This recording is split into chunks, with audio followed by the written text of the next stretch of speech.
trust me, you not gonna do nothing. You are not above me. I bet you wish you was me. I know it, I know.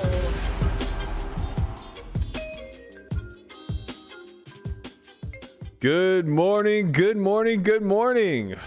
Welcome everybody to the new time slot for the OnlyFriends podcast. You know what?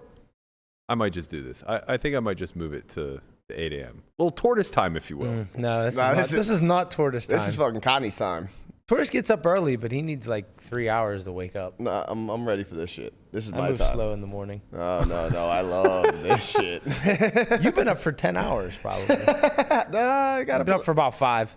You move slow, you like say. 6:15. Yeah, slow. Wake up at 6. Crawl out of bed. Right. I can see the bed not leaving. Sip on some coffee Well, for about 2 hours. You got to make a slow drip French press coffee. I didn't even. Yeah, exactly. Yeah. So now it's like 7:15. I didn't even get my walk in this morning. How long does your walk take? I don't know, 3 hours. What is it, quarter mile? I just go down to get the mail. The snail mail, if you will. The snail mail. Tortoise mail. Oh, man. This bit will never get old to me. Nope. Put your tortoises up in the chat if you're a member of the Solve for Why Nation. We appreciate you guys all so much for being here. We have a good show for you today. Not a great show because, I haven't had my coffee yet. But it'll be a good show. We're going to talk about the PokerGo tour, get caught up on that. The Super High Roller Bowl kicked off yesterday. We're also going to speak about the Robbi Jade Lude interview with Poker News. If you guys recall, earlier last week, she had said that she was advised not to speak publicly any longer. She was actually supposed to come on one of our call-in shows, but did decide to do the Poker News interview yesterday. So we'll get into the finer details of that, as well as go over the behavior panel. For those of you who are unfamiliar, the behavior panel is a YouTube channel, very large. I think it has about 700,000 followers. And they are behavioral experts who read body language in high stress situations. Last week, they did a video on the Hans Niemann chess scandal. This week, they're covering Robbi J. Lude and the hand. So we're going to break that down a little bit for you all. Before we get started today, I want to give a huge shout out to our sponsor this week, Faded Spade. Our sponsor this week is the Faded Spade brand. Their new world-class 3.0 poker playing cards are now available, and viewers can use code OnlyFriends for 15% off their order at Faded Spade. Also want to remind you guys that every Monday we have a new episode of Poker Out Loud that comes out. This week we are doing a small giveaway. So we have, nope, wrong one. The graphic I sent you with Landon? Yeah. Sorry. Wait, do we have it? Probably not. Okay. You know what? We'll do that giveaway tomorrow. Don't even sweat it. But if you check out our Twitter, there will be a post up later this afternoon discussing a spot from next week's Poker Out Loud where if you guys guess the hand that Landon is considering bluffing with, you guys will win a prize. No big deal. Just a free month of Solve for Why TV. Yeah. He had deuces. He did not have deuces. That's a good guess. That's a very, very good guess. It is usually deuces. Shout out to Hish. Hish, I see you out there, and I appreciate the super chat, but the fact you're not a member yet, a little offended. It's not true. Gonna lie. I'm a little offended. I'm going to shame you the same way I shamed Apollo until he bought one. Don't you want to put up the tortoise? Yeah. The tortoise emote? You could have just bought 2 months of a membership with that super chat. That is true. But what up, Hish? But hey, thanks for joining us. Non-member. He just throws us $10 and we shame his ass. I mean, to be clear, Hish is a very good friend and welcome to join us on the pod anytime he's in town. Absolutely. We appreciate this man a lot. Okay, so let's get to the breakdowns because, frankly, I don't have a lot of time. I can't miss my flight this time. I'm headed to LA. We need you. We need you in there making money. Yeah, so this is the second week in a row. Last week, I completely missed the game. I have a friend from Texas, Don, who is itching to gamble. And he's the kind of man that I'm itching to gamble with. Mm-hmm. So he asked me to set a game up for him last Friday. I did, thanks to this breaking news on what happened last week on the Hustler stream. I ended up missing that game. Played through the night. They never fucking play off stream, just to give you an idea of how rare that is. So I'm sure I missed a good one.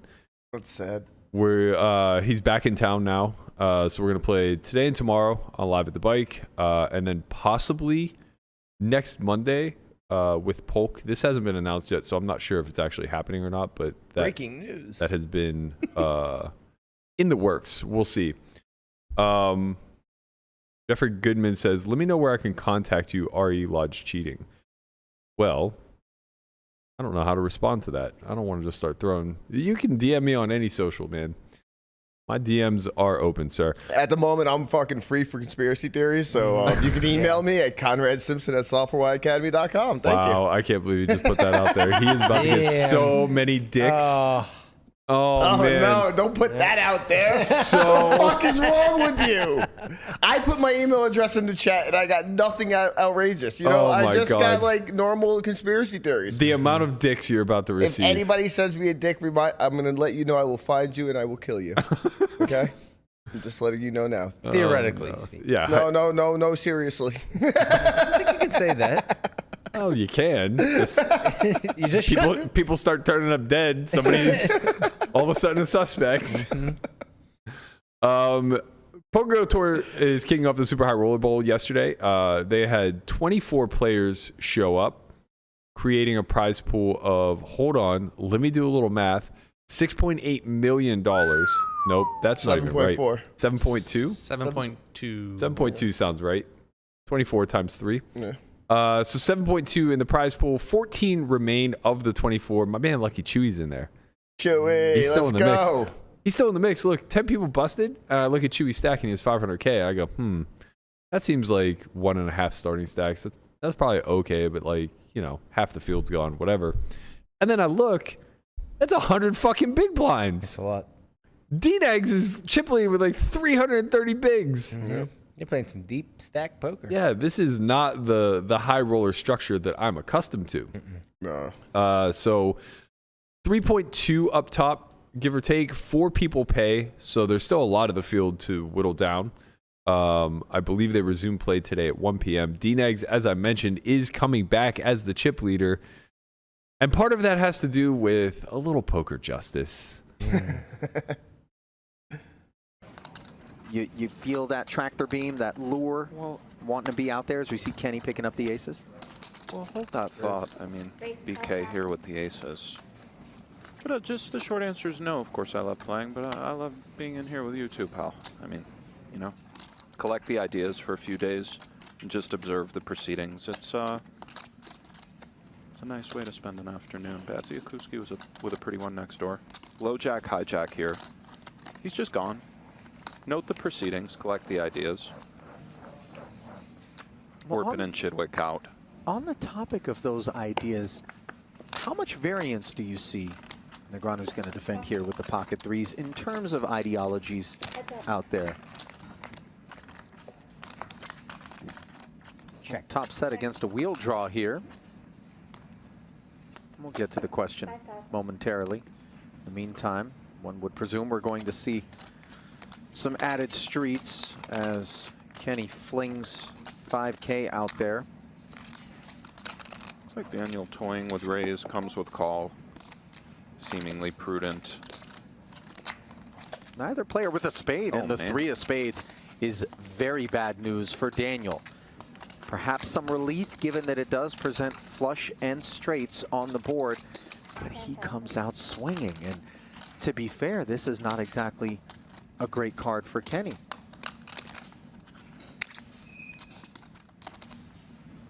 Well said, Ali. Indeed does come out swinging. Kenney with a little look back. Goes for call.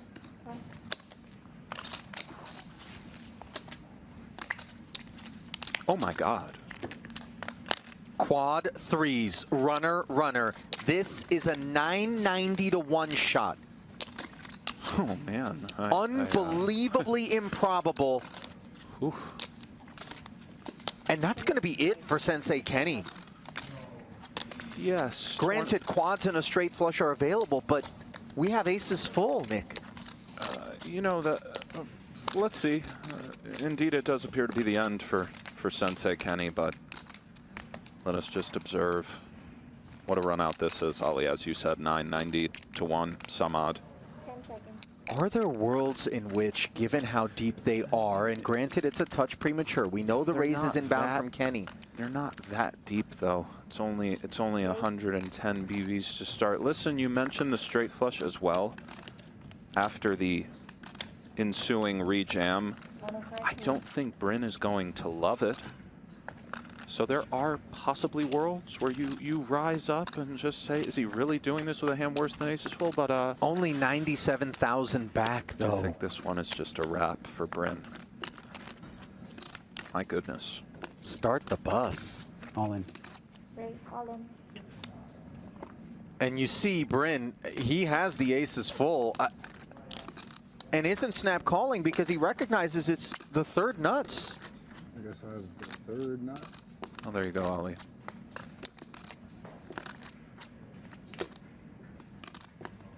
Call. This is disgusting. Jeez. GG, sir. Appears that he's covered. I mean, Sick. So I got 100. Bryn Kenney by It's 200. not a huge. Get him out. He's out. Get him out. You know, I was gonna make a tortoise joke about how the 5 deuces of spades is out there, and Sure. Negreanu should be, a little careful. But then actually, they're talking about how Bryn Bryn's just like, I got the third nuts here. I guess I don't know. Maybe I should fold. Well, only D-Nex could have 5 deuces of spades defending big, but Yeah. Right. And quad threes should be like almost. It should be pretty close to zero. I don't. If I was Negreanu, I would have just called Kenny's raise. Yeah. Never too careful, Tortoise. I mean, you got to Never protect too your careful. tournament life. I mean, Right. 5 deuces of spades is just out there. So obviously you're folding in Bryn's spot. Oh, That's not snap. even Yeah. close. Yeah, pre-flop. Yeah. Yeah, I mean, probably could have used the shaman on that one. Oh, man. There's no rebuys in this, right? No. No, he's gone. out of here. Out of here. You're out. Yeah, that's a tough one, man. Yeah. What I'm realizing is when it comes to this game and the cruel way in which it can treat you, the misconceptions that can be optically presented from the observer to the actual player and things of that nature, I have no sympathy or empathy for like my male peers in this space. I'm realizing this as we dig into the Robbi Jade Lude stuff, where it's like I'll see her on camera and I'll just be like, man, like she came across really great. Like I feel so awful that she's getting dragged through all this stuff. And then I watch a hand like that and my heart skips a beat a little bit to see Bryn just get fucking waxed on a 1 in 1,000 spot. It's just like, I was thinking about this. I was going to save this part of the conversation for a little bit later, but like if this hand between Garrett and Robbi were instead a hand between Garrett and Rip, I don't think at any point I would sway off of the something isn't right narrative, but I find myself ping-ponging back and forth over and over again because every time she speaks, I have one of two reactions. Like, I either think that was sus as fuck, or I think, wow, she came off great. I feel awful that she's in this scenario. And there's just like this extended level of empathy to a woman being in this spot as opposed to a man.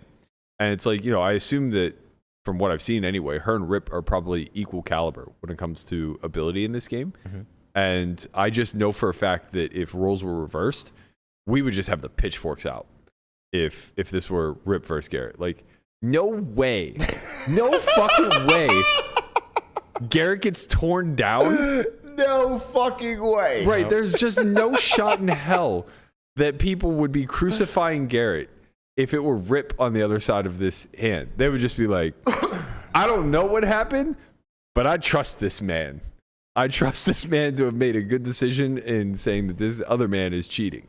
That's not even that I trust him. I trust my goddamn self. Well, we shouldn't trust our eyes. That's for sure, and that's what I'm really coming to learn as I dig through this. And I think that example with the quads is a good one, right? Like you see things out of context that happen once in a blue moon, and you think to yourself like, oh, well, that's just not a thing. In like one of the biggest tournaments Correct. of the year. It's this. I'm sure like hands like that happen online every day. Yeah. Right. But it's in it's in the when you have the quarter 50 context. game. Yeah. it's in the We're talking 50 about a card run out that versus a Yeah, human. that's such fucking run out, bro. Yes, sure. But versus a human element of calling. Like, I think these are two completely different things. It cannot be. They are factually, and they are, I guess, Of course, they're different fundamentally, but to the eye, right. It's you have to understand the context that we're laying this out, Conrad. It's more so to the observer what would lead you to believe something is not right. Like just watching that, like I know Gotcha. nothing's going on. I know nothing's going on. But like in like a quick in the back of my mind, it was just like, did Brett just get set up here? I know he didn't. But it's just like, wow, how does that happen in this spot? Coincidences really are difficult for us to process as people. Humans are terrible at it. Right? When Doug and Daniel had the beef, like it had just hit its apex when the Super High Roller Bowl 2018 maybe or 17 kicked off, and Doug gets seated right next to Daniel. And we're just like, this is rigged. Yeah. Like this is rigged. This is obviously rigged. But it was a 7-table tournament, I think. So it's like, you have a reasonable chance. Yeah. So many things happen in your life throughout years that like when something weird happens, you have to think that, oh wait, there's something behind it, right? It's like we when want there to always be a why. Right. It's like when there's like a coincidence happens, people think, oh, it's divine intervention or something like that. When it's just these things are bound to happen throughout your life. Yeah. Well, bound to is not bound to, but I understand what you're saying. Statistically, weird shit's gonna happen. Right. It's not that it's bound to happen to your life. It's more so that statistically speaking, it's bound to happen. Right. And if you happen to be the person who experiences it, then it feels like right. Yeah. You are quote unquote deemed lucky. Right. Right. Exactly. But that's just because we have a poor definition of luck. Right. Luck just quantifies a chance happening that is low probability, and we equate it to something positive, but that's just not true. Yeah. I'll be lucky if I go my entire life without a car accident, but I would also be quote unquote lucky if I jumped out of a plane and my parachute didn't open. Right, it's just a really rare occurrence. Unlucky. Yeah, that's what I mean. Like right. we've created a positive connotation to the term lucky. Right. Yeah. But really, what we're just speaking to is variance as a whole, variance and it's positive, negative. Right. So instead, we use lucky, unlucky. But really, lucky, unlucky are synonymous. They effectively mean the same thing. Exactly. I wanted to. Oh, hold on a second. Breaking news. Got a text. Oh boy. Oh man. I do right on air, huh? He's doing it. As that goes on, I do want to say, like, if there comes out to be no evidence or anything down the road or whatever, and I have to write an apology to what I wrote, I'm gonna be so fucking mad. Oh, don't worry. You'll do it though, right? I'll do it. Absolutely, 100%. Don't worry. The beauty is, Conrad, nobody cares what you have to say. I know. That is true, but still, at the same time, I will have to do it. Yeah, that's big of you. I would probably feel inclined to apologize as well. Although I will say that what I realize, both having contact with Robbi and Garrett, is that when we come on the mic every single day, I truly don't come on here with an objective. I don't try to lay a case one way or the other. It's more so like whatever the story is that day, it's going to slant the conversation ever so slightly. But what I realize having contact with both of them is that each day that we come on, they both think or something that is said kind of like registers with them that we're against, right? For both sides. So like from my perspective, that means I think we're approaching this the right way and trying to remain as close to as objective as possible. Now, I've stated many times, like, a lot of things don't pass the eye test for me, but that's just my opinion. You know, my eye test isn't necessarily that much better than anybody else's, and for a lot of others, they'll just be able to explain it away or whatever the case may be. I'm super open to all outcomes, but regardless of what the final solution is, I think as an outlet that's been kind of forced to cover this, and this does feel kind of weird because it's like, could you ever imagine the local news apologizing for covering both sides of a story and then it ultimately proving to be one or the other? No, right. But because we're members of the community and the people that we're covering are also like largely members of this community and peers of ours, I think that it will always have to be a message that we have ready to be launched at the end, regardless of what the outcome is, right? Mm-hmm. Like if it's proven no cheating, then there's going to be an apology dedicated to Robbi. If it's proven that she was out of line, then there's going to be a slight apology to Garrett. And I just think that's like the right approach as a whole, because it's like it gives us permission, I think, to explore these narratives moving forward. And that's something that I think is very, very critical. I think Melissa's points yesterday were very valid in saying that, well, it's just a lot of people talking into the void now and shouting their side. And I do think it's devolved to that. Like, we've kind of gotten to the point now where we're really trusting the Hustler investigation to arrive at some answers. And now, whatever side you're on, you're just going to delve into the conspiracies to explain away why it is or isn't what you believe it to be.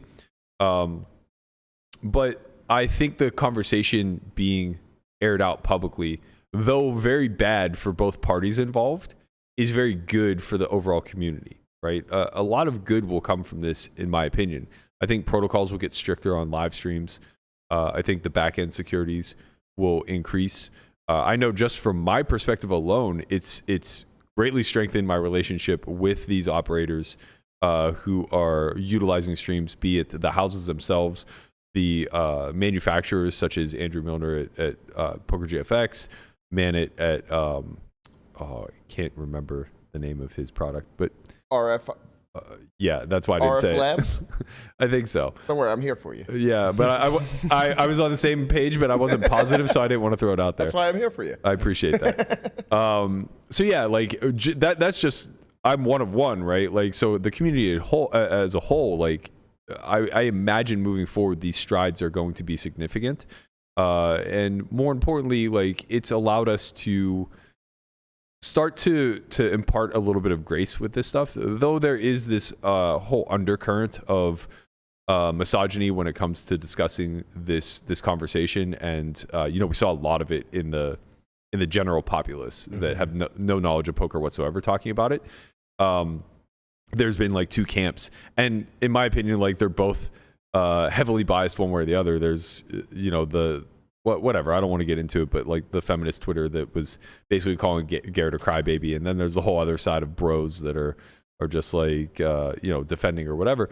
That all aside, I think our community has actually been quite open-minded, and I've just seen endless conversations begin with, "I can't be sure," right? And that's a humbling thing on the Twitterverse. You don't see it often. I think, like, on our podcast, everyone has varying degrees of opinions and where we stand, but like, as the podcast as a whole, we're pretty objective and kind of down the middle where we think things lie. Yeah, I mean, hopefully that's the goal. I don't know that we actually achieve it all the time, but we're all fallible too. Right.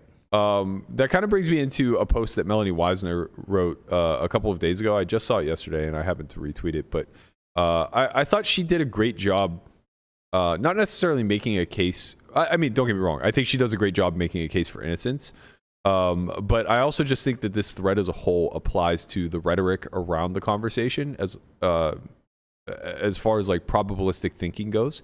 And, I think she could have wrote this exact same thread as to why there's some degree of confidence that the hand is sus. And, just to kind of break it down in sequential order, she kind of says, I have high confidence that Robbi Jade did not cheat. And here are some more fully formed thoughts on psychology and probability below. it's the probability element that is most interesting to me. But I'll breeze through this really quickly. So she says for non-poker players, while it's a fun narrative, she did not read her opponent for the exact hand he had. This rarely happens in poker, and correct even more rarely. The hand is controversial. Her hand should almost never beat his, even if she does think he's bluffing. I think this is a really key point because this is what the mainstream media cling to. And Melanie's right to point out that this is not a hero's journey. This is not a celebration of a soul read or anything along those lines. And when I find Robbi leaning into the rhetoric of I read his soul, I played the man type of nonsense, that's when she becomes discredited in my mind. But when she's humble and removes that and just says things to the effect of like, I thought I had Jack 3. I was actually embarrassed to win with the hand that I had. That's why I felt inclined. Now I really, whether she's telling the truth or not, I buy in. Mm-hmm. I buy in pretty hard because it's just like she comes across very empathetic and very soft, and it's easy to be manipulated by manipulated is the wrong word because that implies malice. It's easy to be persuaded or influenced by that sort of presentation, right? So we'll discuss the Poker News interview in a bit, but in general, I thought she came off remarkably well in this interview. Roughly 30 minutes. Story was very concise and consistent with some of the other things that she had said in the past. We'll kind of poke holes in a few, but I think it's just like worth noting off the jump that I thought she came across really, really likable. Back to the Melanie tweet. She says, novices often rely on instinct. They don't always have consistently logical thought processes. I've witnessed several hands where beginners explain themselves. I thought he was bluffing, or I wanted to see his hand despite not being able to beat a bluff. Those looking to prove Robbi's guilt by saying her play does not make sense. Forget that poker is built on an ecosystem where those that make good decisions win money off of those who don't. This is also a good point, and one that's been thrown around a lot, of like, stop trying to logic out an illogical, irrational spot. And that I wholeheartedly agree with. But this is the part also where I think that this thread could go in either direction. So whenever you say that the probability of her cheating coupled with the probability that there aren't any other instances that stick out like a sore thumb mean that there's almost it's an infinitesimal, it's very small.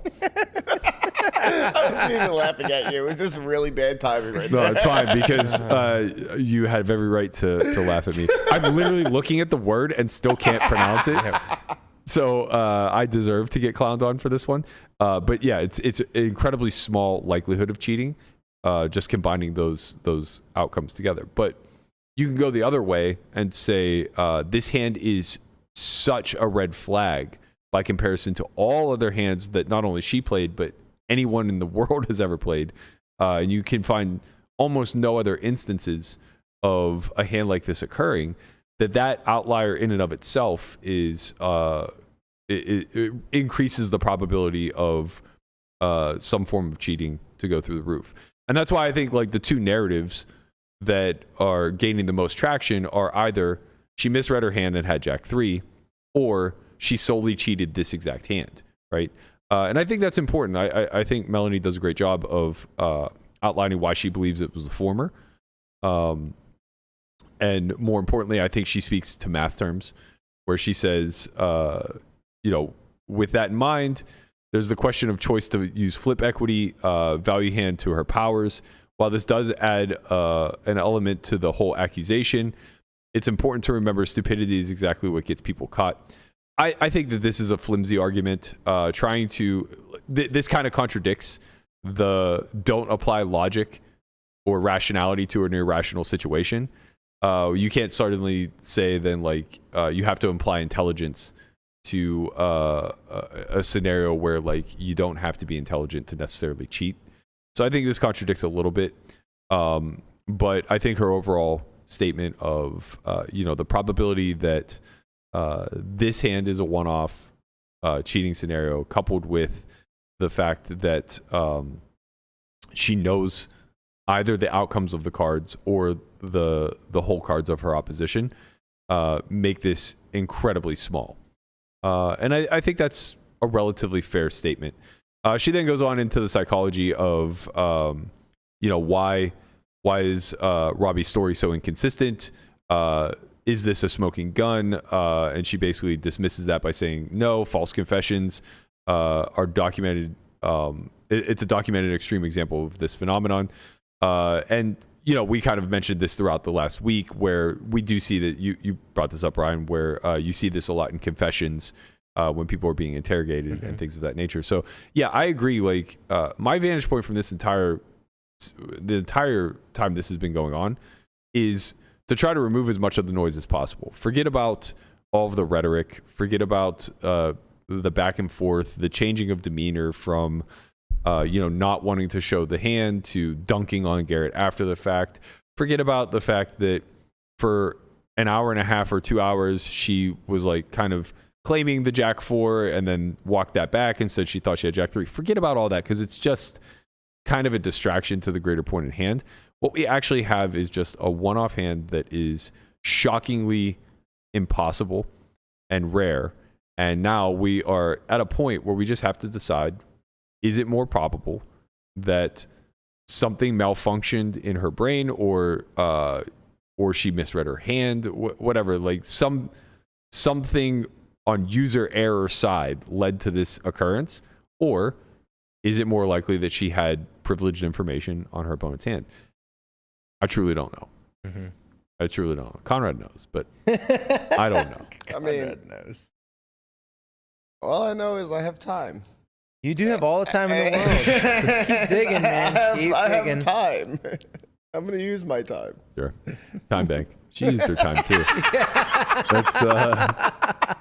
That's the next thing people are exploring. That's the next thread that's getting tugged on is how did she perform in time bank decisions? Yeah. I watched all the footage. I'm pretty sure in the first 2 sessions, she maybe only used like 1 or 2 time banks, if I recall. Maybe none. The only hand I can even think of where she may have was the Ace King versus King 6 versus Garrett. I think she might have used a river time bank. I'm pretty sure she did. Man, I really wish Garrett just got the fuck up. Just whatever. Just stayed there, whatever. Let the day go on. Let the time go on. Let this play out another couple more times. We get more hands. We see more things. I hate that he got off the table at that moment. Well, I know he has to and all, but like, it's not even just that. I mean, she doesn't have to continue cheating if she was cheating. She just had a $150K windfall. Yeah, but just bag it. Nah. You just lock it up and bag it. The way I see this, multiple people might be involved. That's not enough money. That's like 35. Now she can double that up, because they're gonna all kind of cover. Oh, her. Guess what? You want to come play next week? Oh, awesome, great. Oh, let's see how. This can be a fucking 8-figure score. Jesus Christ. Like, there's shit going on. I mean, I don't know, man. I don't know. I'm losing my mind. You're reaching. Yeah, I'm losing my mind. Shout out to J33W. He says, I think she cheated. I also believe she put him on ace high, knowing she'd win, spiking a Jack or 4 on the river. If signaled she'd win. Well, that kind of contradicts. She didn't spike a Jack or a 4. Ace high would have been good there. Deckmate 2 shufflers can show which seat wins run out. I think it's been confirmed they don't have a deckmate 2 though. I'm unsure. I'm not positive of that, but I'm pretty sure that either Ryan or Nick confirmed that they have a deckmate 1, which to my understanding is it doesn't have the camera in it, so it doesn't have the sorting capabilities. There's somebody yelling in the chat about this Lewis that works at Hustler, and I think there's 2 different Lewises. One that works as a floor and one that works as a tech. Yeah, and from what I understand about the IT tech guy, he wouldn't have access to any of this unless like they had some sort of problem. Which, if they happen to have a problem on the IT side where like he had to go in the server room and correct some things or whatever the day of or the day before or a couple days before, that's all going to get sussed out in the investigation, I think. Yeah. Okay, so. Let's get to, wow, we don't have a lot of time. We have some time. Let's get to the Poker News article. I'm going to skip over some of my notes, but I want to go through, I have a couple clips that I want to play.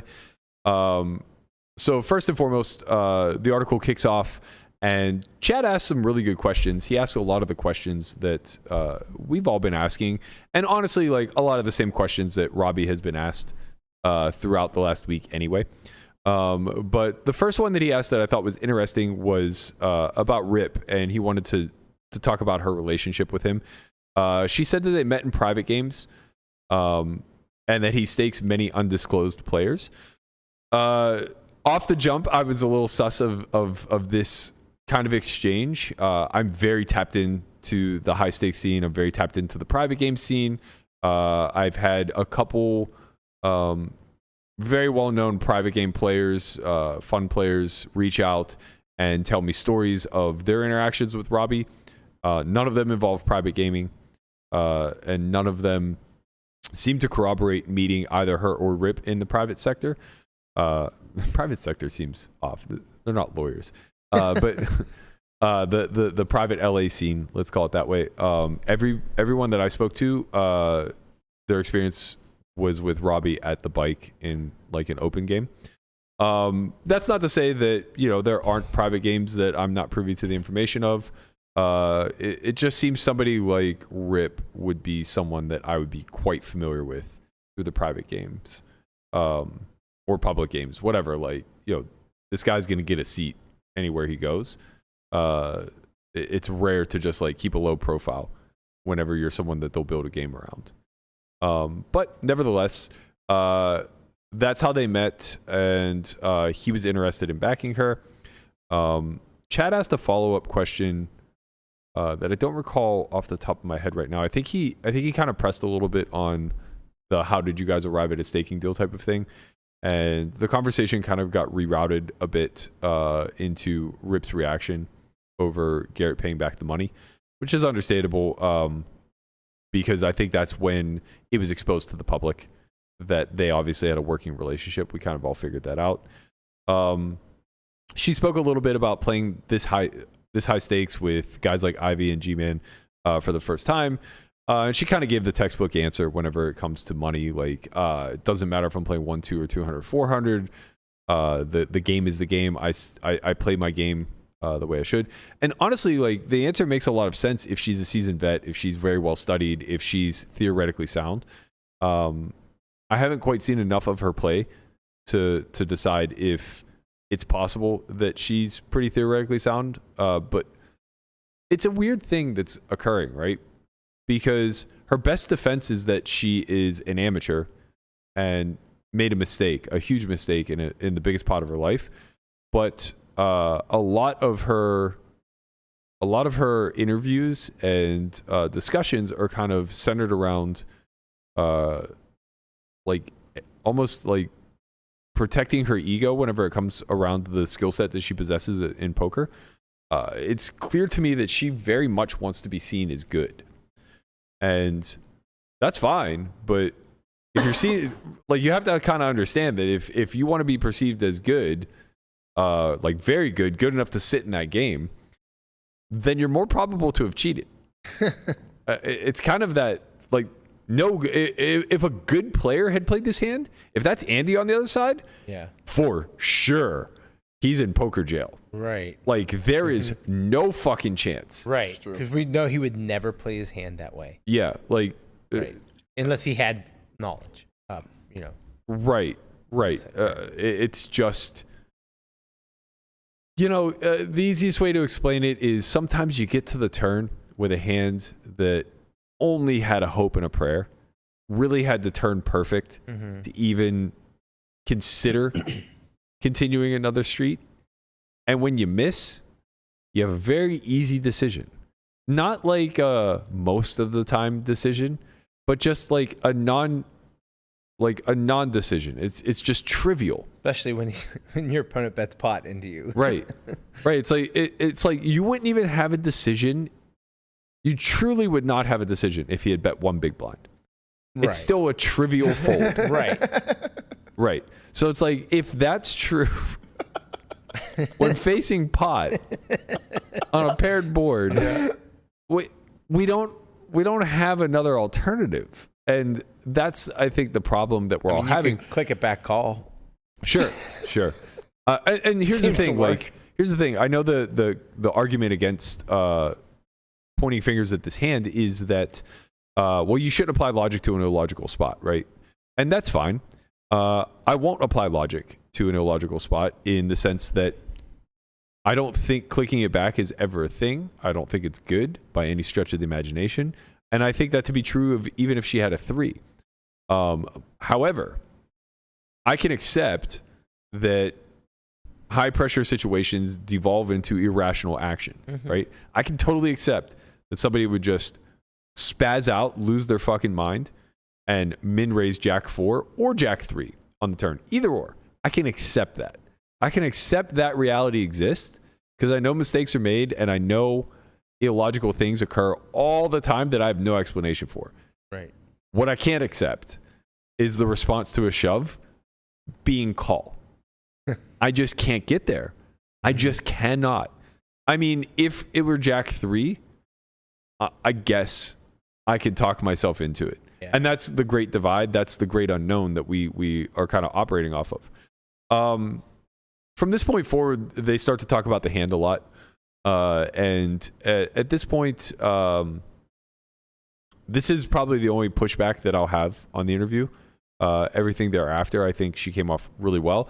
And it's really the difference between, which makes sense, right? My pushback is her trying to explain away the hand and me coming full circle and like really empathizing with her as somebody who's getting kind of like dragged through this is her explaining all of the aftermath and how it impacted her.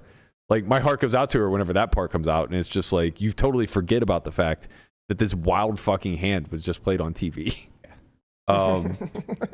So whenever they were digging through the hand, she kind of justified preflop as sometimes she just plays off a feeling, and she just had a good feeling about this one kind of thing.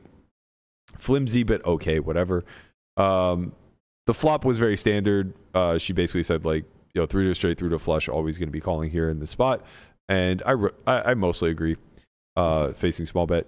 Turn, she says she clicked it back because she thought she had a 3, which is what allowed to arrive her to a call. And that's fine. I think that, I don't think you're thinking that in real time. You're not thinking that many steps ahead, obviously. And this is a hindsight explanation of the spot. So it's by far the most logical one to arrive at. But where I struggle a little bit is the look back to see if she had the jack of clubs. We've looked at the video so many different ways and so many different times. There are multiple look backs, and they're long, and they're a double card peel for sure. It'd be almost impossible to ignore that you have a 4 under there. But hey, maybe her eyes deceived her. I don't know. Something else I saw about that, like when those cards get flipped over on their back, yeah, the 4 was on top. Apparently. Okay. I'm pretty sure I just saw that last night that the 4 was on top. So it's like, Yeah, that would mean that you'd have to work extra hard to get to just the jack. Yeah.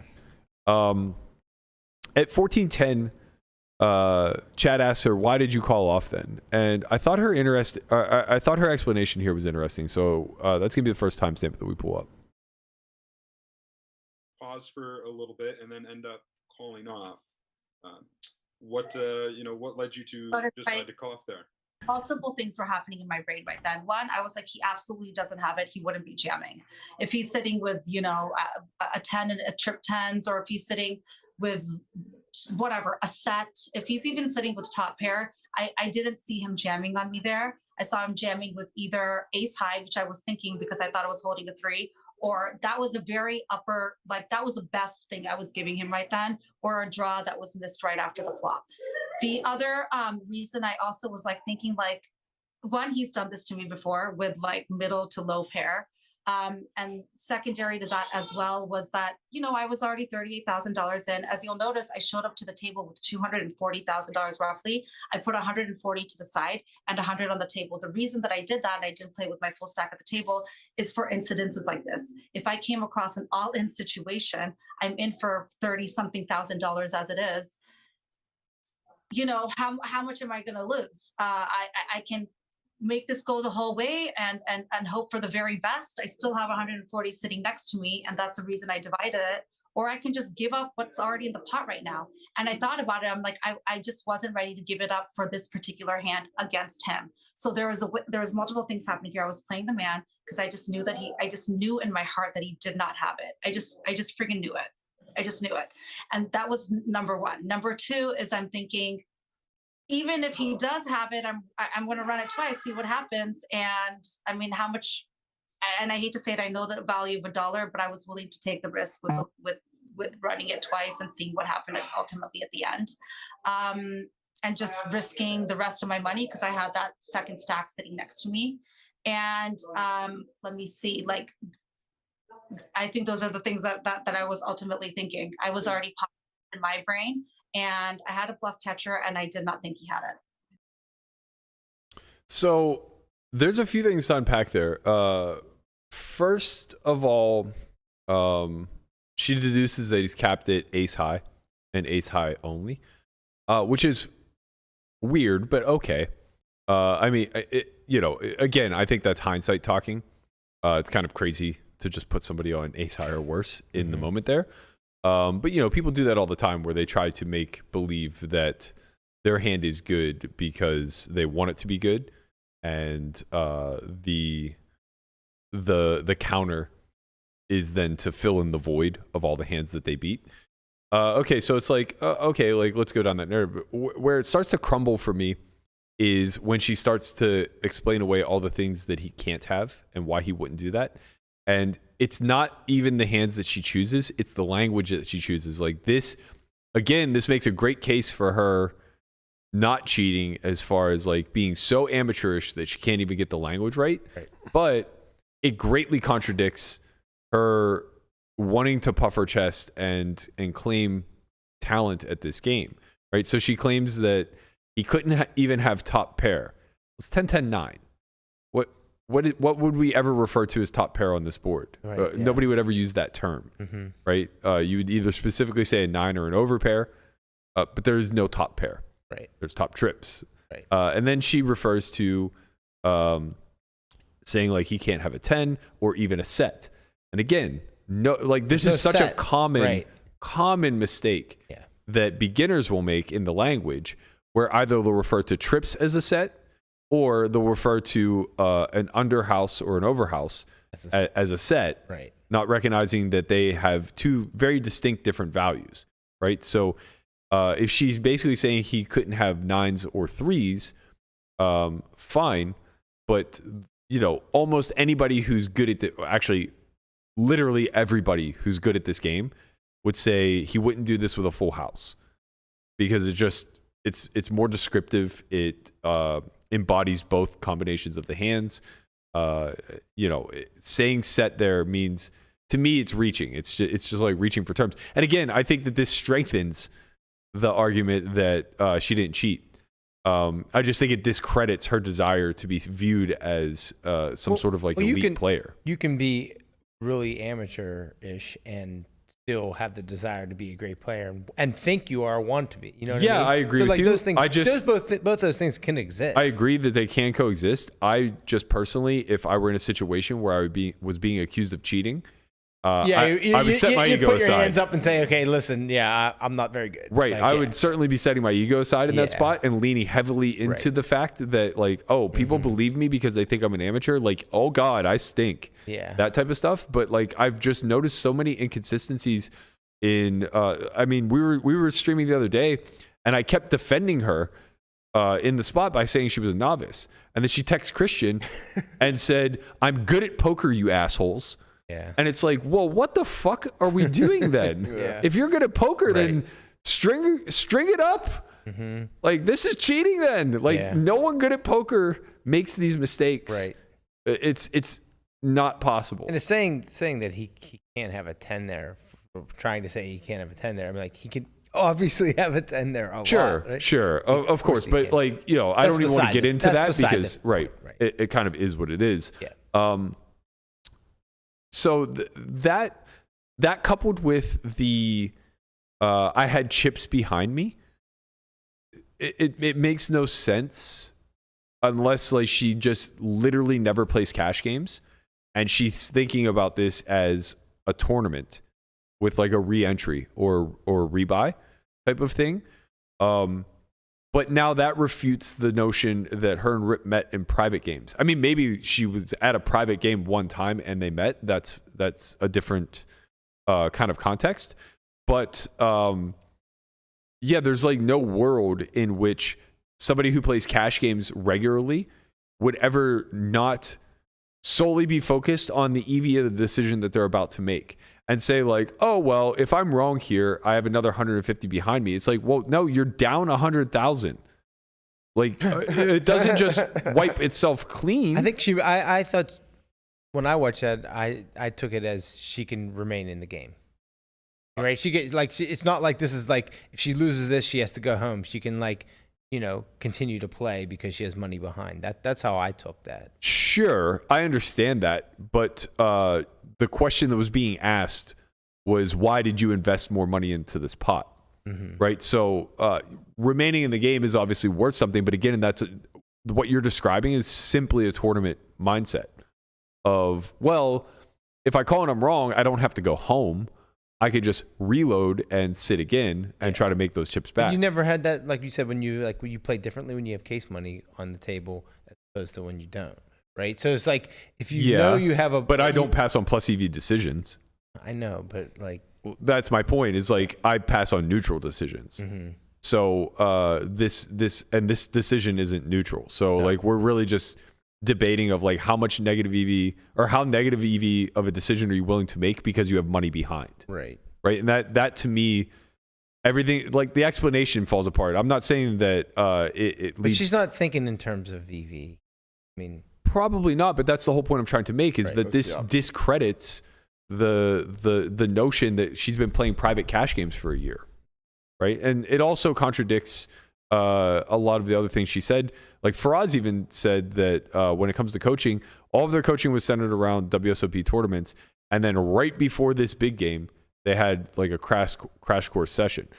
So I'm not trying to discredit the things that she says. I'm more so just trying to highlight the inconsistencies that stick out to me like a sore thumb. Of course, they can be explained away. That's not. I'm not trying to put her on the stand here. I'm just simply pointing to this and that, right? So it's like, on one hand, you say that you're playing underground, high stakes cash games. On the other hand, you view a buy-in as just chips and you have more behind, which allows you to stay in the game. It's like you're about to make a decision for a house. Well, it's LA. You're about to make the decision for a Tesla.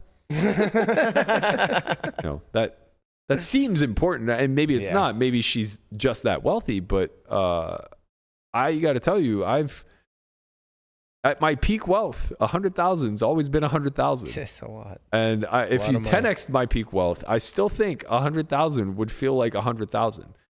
But maybe I'm wrong. I'm not sure. I think Chad kind of missed an opportunity to press on that a little bit and kind of follow up with why does the money behind you matter when it comes to making this specific decision.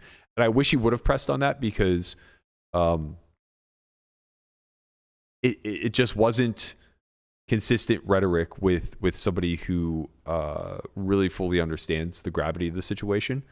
And I would have just liked to have heard more to see if it turns into like a never-ending explaining it away situation. Because that's what I gather when it comes to actually talking about the hand itself, is that she kind of feels on trial. And when it comes to talking about matters after the fact, she just seems to be pretty unguarded, I guess, and pretty... I don't know. We'll talk about it as we get into it, I guess. There's one more timestamp I want to pull up. And this was her explaining her post-hand reaction. I thought that this timestamp at 17:25 did a really good job. Ask anybody else how you played the hand the way you did. Why didn't I just ultimately right then and there say, I thought I was holding Jack 3? First of all, complete embarrassment. And I was actually shocked. I don't think it had even like registered with me that like I just flipped over Jack 4, but it had registered with me. If you actually look at it, let me take that back, because I did flip over Jack 4, and it was absolutely ridiculous to me in my mind that like, I am now confused with myself. Somebody's asking me why I played the hand that I did and the way that I did. And I could not for the life of me believe that in 2 runouts, I won with a hand that trashy. And I ultimately felt bad about it. I was sick to my stomach that I won Jack 4 off with 2 runouts. It was like the storm that just exploded. So I thought that was like, that was a really pivotal point of the interview for me. Because at first, well, like 2 things occur, right? So at first she says that she was embarrassed and it didn't register to her that she had Jack 4 off, which is weird because those 2 things contradict, right? So if you thought you had Jack 3, there's nothing to be embarrassed about. If you recognize now that you have Jack 4, of course the shock and the embarrassment comes in. But like if you watch her reaction, that didn't seem to be what the case was. So she then does correct it very quickly and says that, you know, it did register that she had Jack 4 and she was sick to her stomach that she won both runouts. So that was like the key point where I thought this interview flipped, and I started to kind of like lean into a lot more sympathy for her, where I put myself in the shoes of making what I felt to be $100,000 mistake, and then recognizing that I made said mistake and benefited from it anyway. Mm-hmm. That feeling, she didn't really go into great detail, but that feeling did register with me. Like, I know that burning sensation in your stomach where like you just can't believe what happened. And I know it way more from like making the mistakes and losing, but even still, whenever you benefit from it, there's a sense of like shock and awe and sheer and utter embarrassment that comes from, you know, knowing how big of a mistake you made. And I very quickly, you know, left the mindset that I just previously had of her story's not adding up. It's very inconsistent. She seems to be doubling back a lot. And even in this sentence, she doubled back, right? She started with, it didn't register me Jack 4. And then 3 seconds later, like, actually, that's not true. It did register to me, because now the narrative fits better if she says that it did register, right? And I completely forgot that, because she said something that allowed me to emotionally put myself in that situation. And I started to sympathize with her a lot more, and I started to empathize. And then she carried further and said, you know, that she had a feeling of empathy for Garrett. And so she pulled him aside and just hoped to somehow make him feel better about the situation by telling him that she had misread her hand and that she actually had Jack 3. She said this to him privately, I guess. And at that point, I was just like, okay, this I absolutely understand, because I've been on both ends of it, where like somebody did something really stupid versus me, and then they try to like placate me. And it's just like, or pander to me in some sort of capacity, and by saying like, wow, you know, I did it for this or that, or I didn't even know what I was doing. If it makes you feel any better, mm-hmm. I actually thought I had Jack 3. And I've done this to people too, where it's just like, oh man, you're going to get a real kick out of this one, but I just beat you out of 150K because I can't read my hand. You know, it's like, it's supposed to make the other person feel better, but I think it really only makes you feel better. Yeah. It clears the guilty conscience. From there, the rest of the story, it really took a turn in favor of Robbi. I thought, beyond describing the hand, like the first half of the interview, I thought was not great. I'm watching and saying like, you should not have done this interview. Post hand though, I thought it took a very favorable turn for her. And this is like the appeal to emotion. This is where I think her being a female in a male dominated space really plays to her favor. I found myself very compelled by the things that she had to say. I found myself very sympathetic to the situation that she's in. I found myself feeling a lot of empathy for the fact that she just wanted to, you know, kind of fit in and be a part of the crowd. And so if it meant giving back the money in order to kind of conform to the environment and ensure that there was a good show, it seemed like she was willing to do so. And I kind of like, I don't know, I kind of like very loosely understood where she was coming from, like almost speaking about Garrett in a starstruck type of manner, where, you know, Garrett was bigger than Ivy to her in this particular instance, from the way she described it. I sympathize with her being put under the microscope for something like this. Like, she did everything right post hand in this interview. She answered all the questions really well.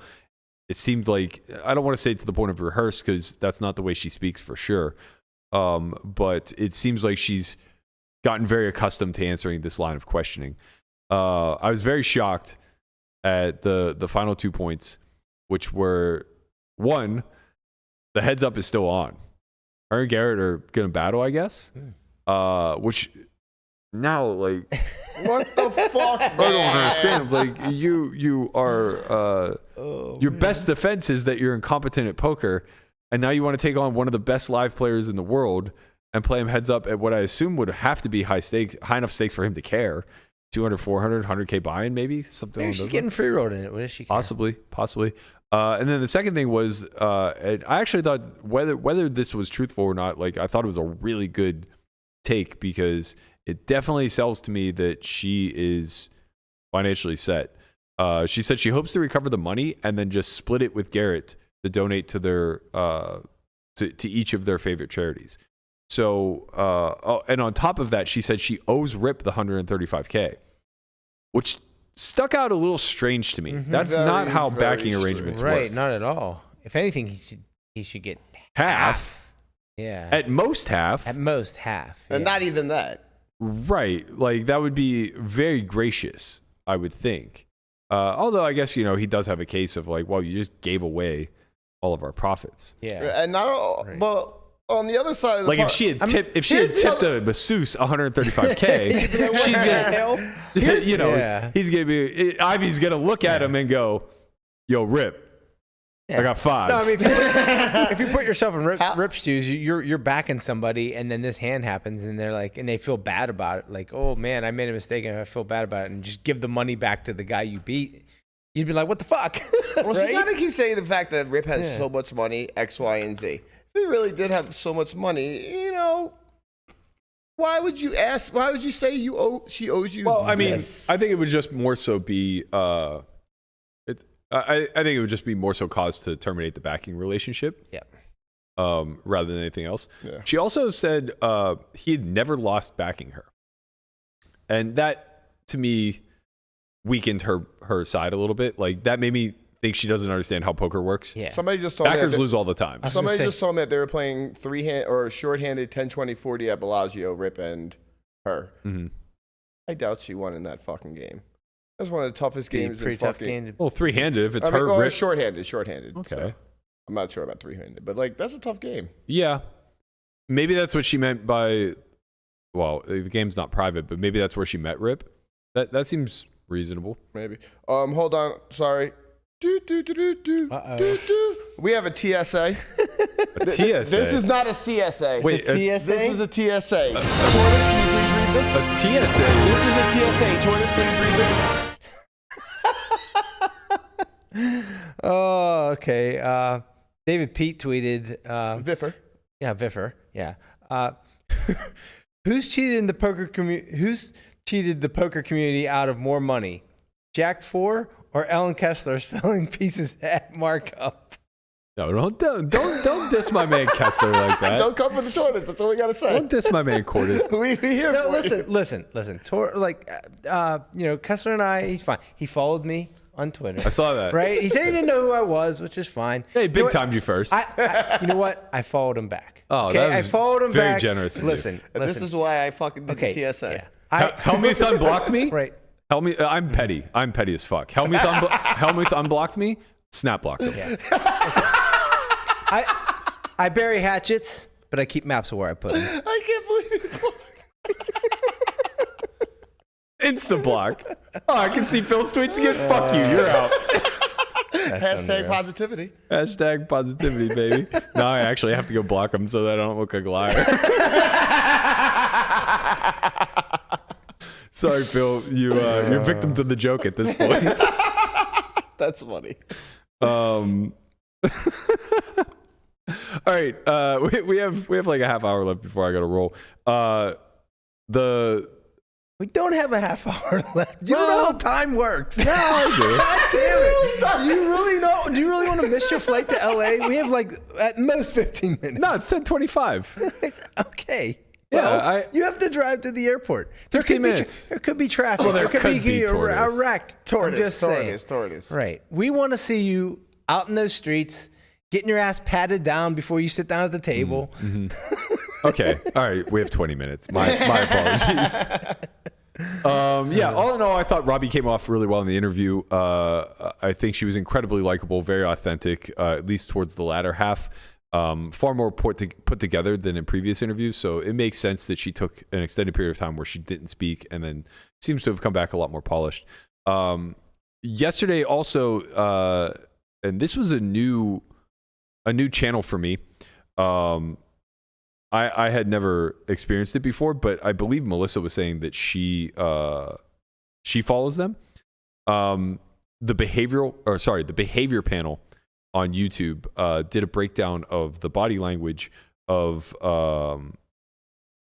Robbi. Well, actually, Robbi and Garrett. It was very weird. Honestly, the whole video was very weird. I don't want to shit on these guys because I'm sure what they do is fantastic.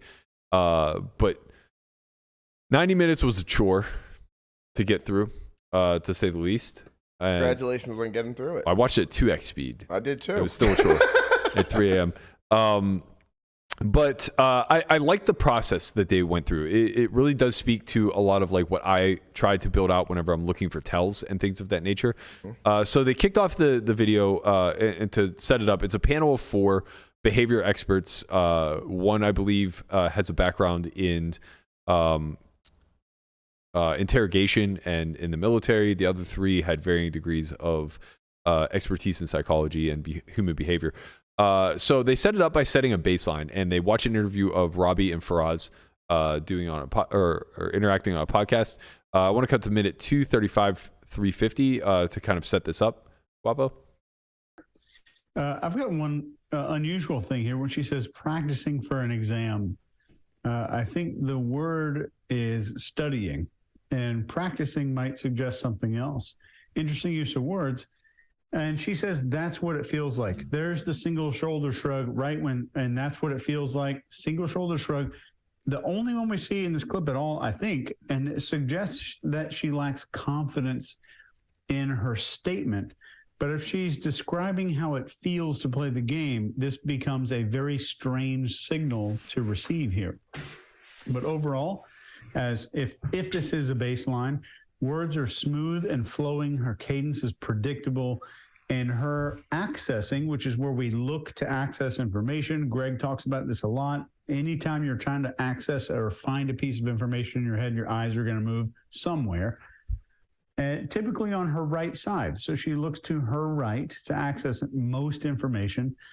And she typically uses both hands to gesture. So whether that's baseline or not, we'll see in the next few videos. And I think you'll maybe be surprised. Scott, what do Yeah, so the big thing I want to touch on there is the latter point, the accessing of information. This is a tell that, if you're into this kind of stuff at all, it's a cue that you'll often look for, especially in amateurs.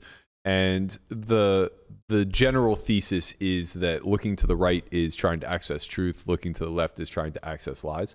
But I don't think, at least listening to what he had to say there, I don't think that that's always the case.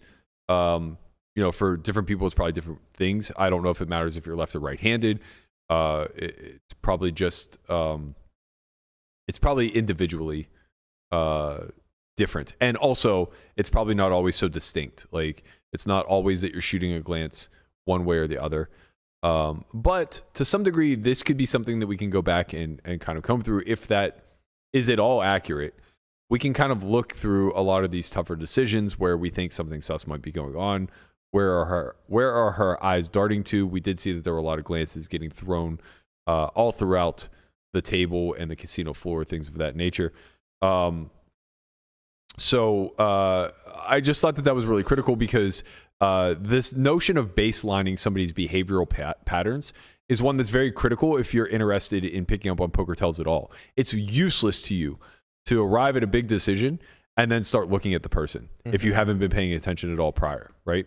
So, this is something that I always encourage to people that I talk to about this stuff is if you are intending at all to use tells in your game, it's very critical that you pay attention to the high stress moments that occur prior to you being in one and try to develop some sort of baseline on your oppositions, especially your toughest opposition, right? See how they act in a large pot, especially if there's a likelihood that pot's going to go to showdown, because you're going to get perfect information now, right? That's a true baseline. Is you notice that this person breathes very heavily whenever they're in a high stress situation. Hand goes to showdown, they have the nuts. Okay, breathing tell, not going to be reliable as, or not necessarily going to equate to weakness the way that it's perceived. May be reliable as strength, but now you're going to have to see that spot again and see what happens if a bluff is shown or if he mucks once called, right? Is the breathing tell consistent? So this is how like we baseline things. This is how we create some sort of heuristic to operate off of. I thought they did a great job outlining that. I thought they did a great job of setting this up. Now I want to fast forward to minute 20:32. This is where the actual hand comes into play. And I'm going to play a 20-second clip of the hand because there are a few things that I want people to look for physically. And Garrett is just so experienced. Oh, wait, hold on. Let me scratch my face. That's the shit I got. How often would she do this with the 10? Could he possibly bet 3-bet here? I mean, she just min-clicked the turn.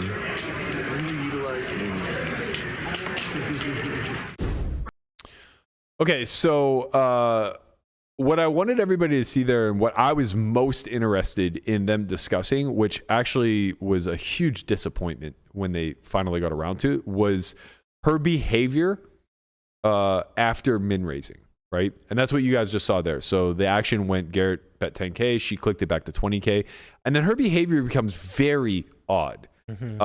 She starts talking, her posture starts leaning a lot to the left. I'm gonna scratch my eye because that's the shit I have. Yeah, so everything about her physical demeanor as a poker player is what we're taught to recognize as weakness. She leans away from her opposition, which is what you tend to do whenever you're in a threatening situation. You try to, it's the flight sequence, right? She does this like deflection of acting weak to represent strength, which is something that we always kind of align with in amateur status. But in this instance, she was actually weak, right? So it's like kind of the levels to it all of like act weak to appear strong when you're actually weak kind of thing. And I wanted to hear them talk about like the rhetoric and the fake scratching of the eye and things of that nature. Unfortunately, I feel like I was a little bit let down. We're going to cut the clip 23:30 and hear what they had to say about this. Again, Joe Navarro says you can have a poker face, but you can't have a poker body. And that's what we're seeing here as well, because we're seeing she gets stressed up a little bit in this spot. And so does the guy Garrett. When she raises, that's when he becomes uncomfortable and he gets really still. And you can see those eyes darting around as he's thinking about what's happening. So that lets us know that he believes he's trying to decide what cards she has left or what she should have left or what's left in her hand. His posture locks and he's calculating at that point.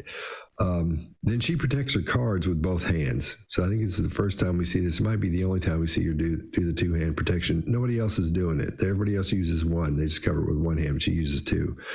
And I think she knows that this move she just did bothers Garrett. And I think the whole thing with the hands, with scratching her face and all that, I think she knows she's made him mad or that something's not right there. And that lip compression she does, I think that's what, for me, that was the key she said, whoops, I've made him mad. And I think she feels like he's the alpha in that situation and she's lower than him there at that point because she hasn't been playing forever. Even she was talking about that with her card coach a few minutes ago. So I think she's feeling the non-alpha position she has while she's trying to be alpha. I think you're right, Chase. She's got this personality she's throwing in there to be her card playing personality.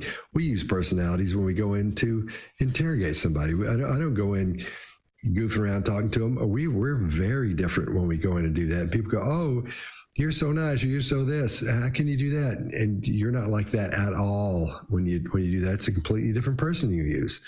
And I hate to say it like that. I hate to say that you use, but it doesn't start like that. You start with a completely different person up front. I think that's what she's doing, which makes sense. Greg, what do you got?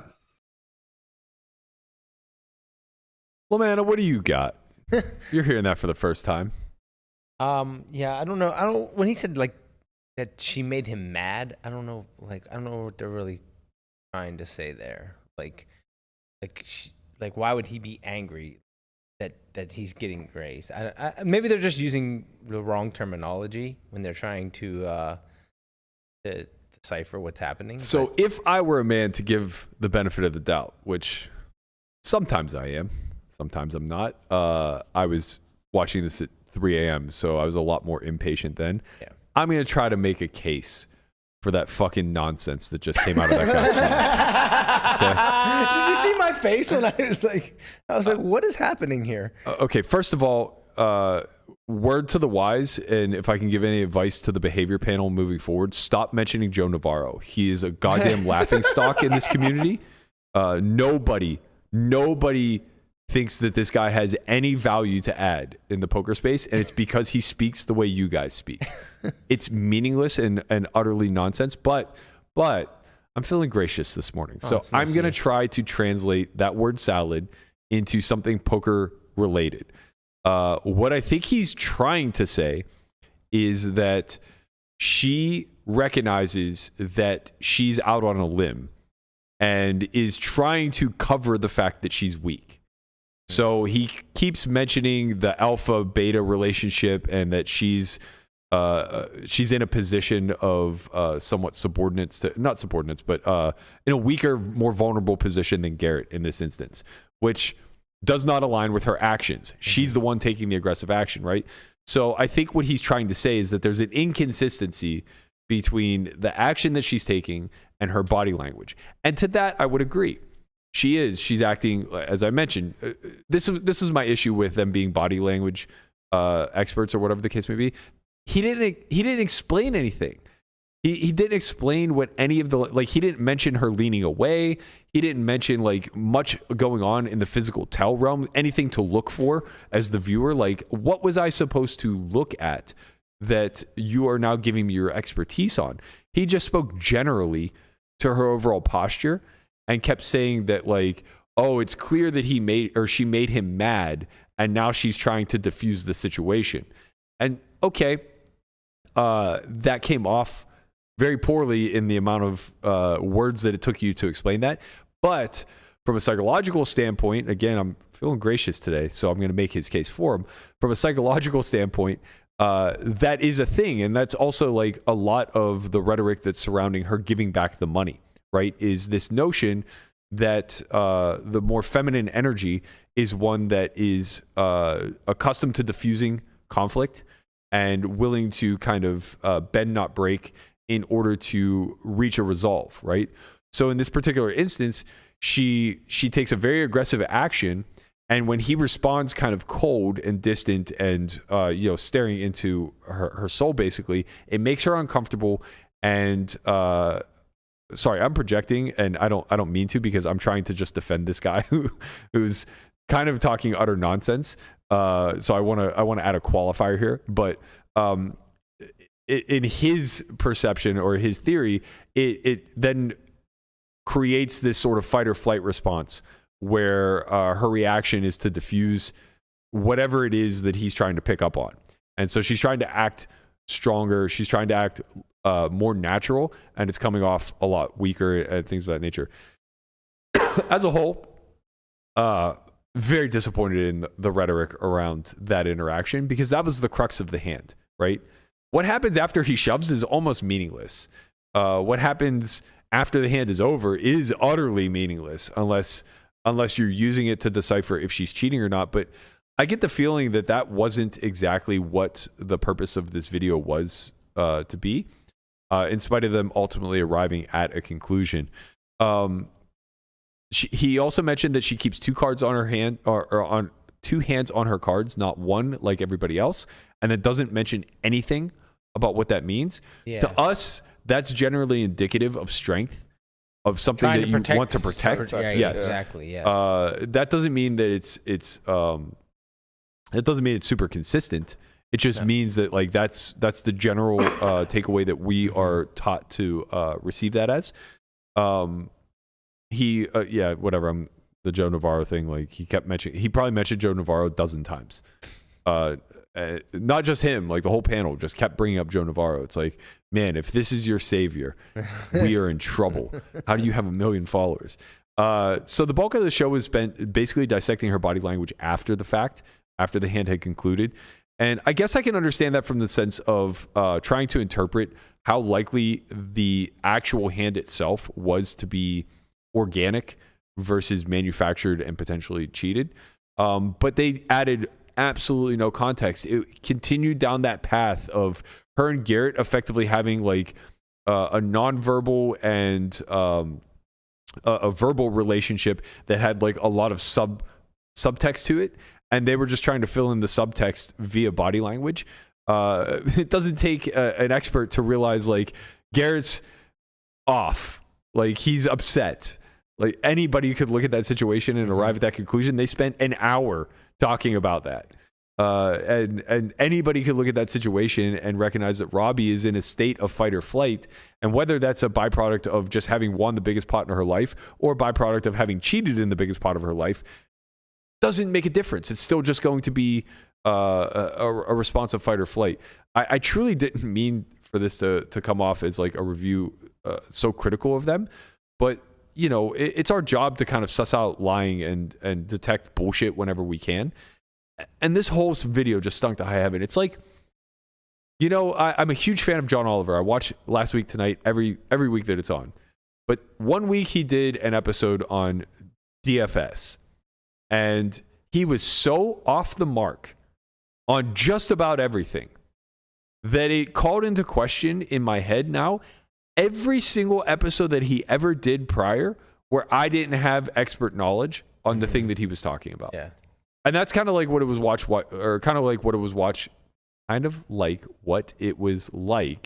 watching these guys. If they were talking about two people, okay. If they were talking about like two people interacting at a grocery store where one pickpocketed the other, then I would just be like, you know what? These guys seem pretty fucking sharp. Like they're on it. You know? But when they start talking about something that I know, I can't help but like question their expertise, especially when it's not a certified science. It's just very difficult. And we're going to get to the conclusion now. So if you want to cut to minute 137.08, Guapo, and if you could play this on like 1.25, that would be very helpful.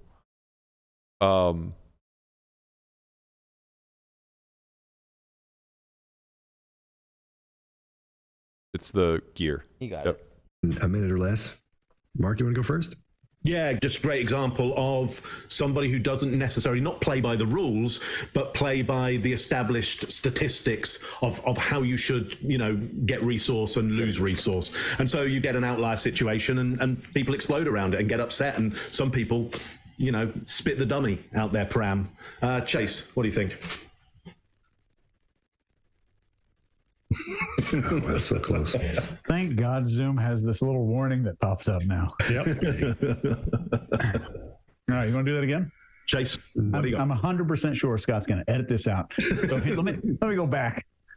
Yeah, let's do it again. Oh, great. Thanks. Nobody's watching right now anyway. This thing is like an hour and a half long or something.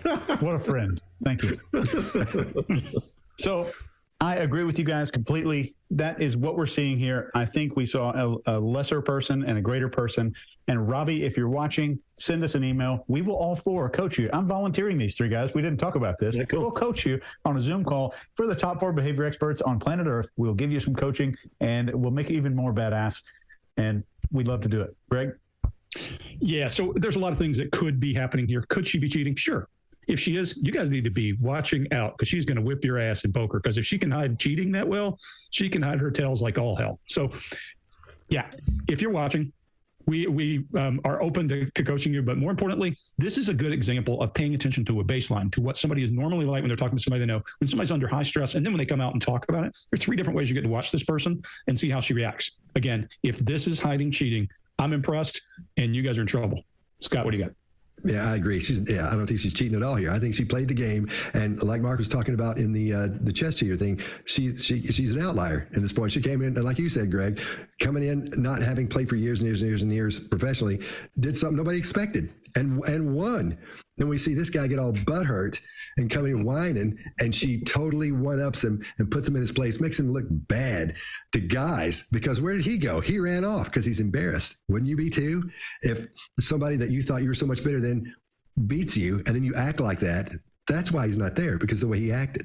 So, yeah, that's what. One point to make. We just covered the chess cheat last week, and we had a very different opinion, and he could be an outlier, but it was based on very different things we saw in terms of body language. Oh, yeah. So, yeah, and she's not cheating here. She's not cheating here. I'd put all my chips on saying she's not. In my game, I'd put down whatever cards I got and say, yeah, I'd push them all into the no cheating pile at this point. So, yeah, I think she... I'm just looking to see how I can get in contact with Scott. I want to put something on the tab.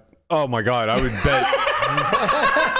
Honestly, like whatever that guy says, I would just bet against. You bet the opposite. That was like the most embarrassing wrap up I've ever seen of something. Like, if you're just not knowledgeable about something, don't make so many inferences. And I'm sure I'm guilty of stuff like this also, but like, I at least try. I mean, these guys like basically openly admitted that they not only know nothing about poker, but they did absolutely no research on the subject whatsoever. There were points throughout the conversation where like they didn't even recognize what the big deal about Jack High was. Like, one person had to like literally break down that you have to think about it as like a hierarchy where ace beats king, king beats queen type of thing. And it's just like, you know, that context fucking matters when you're looking at body language. You can't just look at body language with no context and make these assertions. What I found most interesting about the conclusion of them finding no guilt here, not that they found no guilt, that's whatever. Like, again, I said I'm completely open to either side being correct. What I found to be interesting is that they found that it's a high probability that Hans was cheating in a previous video that they did. And to me, that makes me believe that it's a sheer gender thing, where it's kind of speaking to what I was talking about earlier, where they feel drawn to her and put off by Garrett because they don't know either of them. They don't have the previous context that we have. They don't have the bias or the influence, right? They just see a very attractive woman who seems to, by their perspective, dunked on an alpha male. Right. And they're drawn to that idea and heavily influenced by the idea that that could exist in the world somewhere. So this notion that her body language adds up to somebody who's on the up and up, as opposed to somebody who's potentially cheating, it's like, well, maybe that's true, maybe that's not. But I'll tell you, after an hour and 40 minutes, I didn't learn a fucking thing off of. And I really did not want to give such a critical review of this, but like, I mean, that was like so bad. I got to tell you, after seeing those clips, I'm glad I didn't watch it. Yeah, I understand. I pulled it up and I saw that it was an hour and 40 minutes. I was like, I don't have time for this. It's tough. I mean, the thing is, I'm going to go and watch the chess one now in full because I do want to see if like there are these inconsistencies. Yeah. I guess my big problem is just that like, if you want to sell a service and, you know, it's not tangible and, you know, your credibility isn't necessarily scientific, but you do actually have a skill set that you can demonstrate, fine. But you better be able to hold water then whenever experts of whatever field it is that you're examining can like literally poke holes in every single word that you say. To me, it's just like, this is all smoke and mirrors, a giant magic trick to sell a bunch of academies and or whatever the hell their service is, to read people better. And it's scary.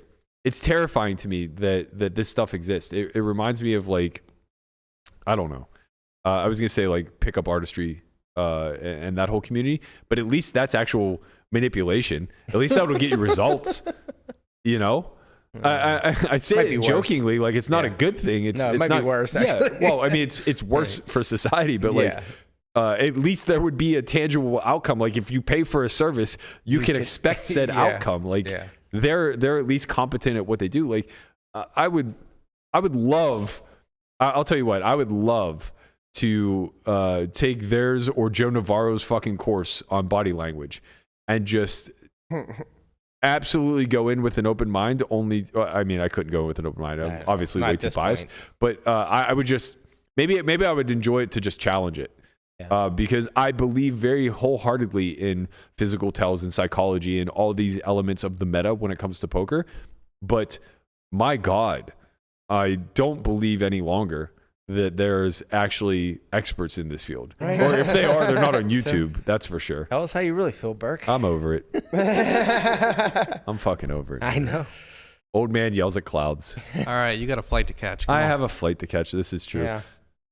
All right, guys. That's going to do it for today's episode. I'm headed to LA. I'm going to be on Live at the Bike for the next 2 days. I'm very excited to talk to Houston and Curtis about a lot of the things that we've been basically talking about publicly for the last week. Again, I'm trying to utilize this unfortunate event that's occurred as an opportunity to really increase security at the stream level, ensure that the game integrity is always as high as humanly possible. So I'm excited to get their thoughts, maybe brainstorm a few ideas, and see that we can ensure that the stream life moving forward is one that we can all enjoy. I want to give another shout out to our sponsor of the week, Faded Spade. Reminder that code OnlyFriends gives you 15% off their new 3.0 playing cards at fadedspade.com. See our YouTube show description for the direct links. That's going to do it for us. Please like, comment, subscribe. We appreciate you guys all tuning in and supporting us. Don't forget there's a new episode of Poker Out Loud out every Monday on Solve for Why TV. You can find that at solveforwhy.io. Free 2-week trial to anybody who signs up for membership. That's going to do it for me this week. As I said, I'm out of town. Melissa and Christian will be here tomorrow to run the show. And I'll either be back Monday or Tuesday to be determined. Thank you guys so much. See you then. Later, squad.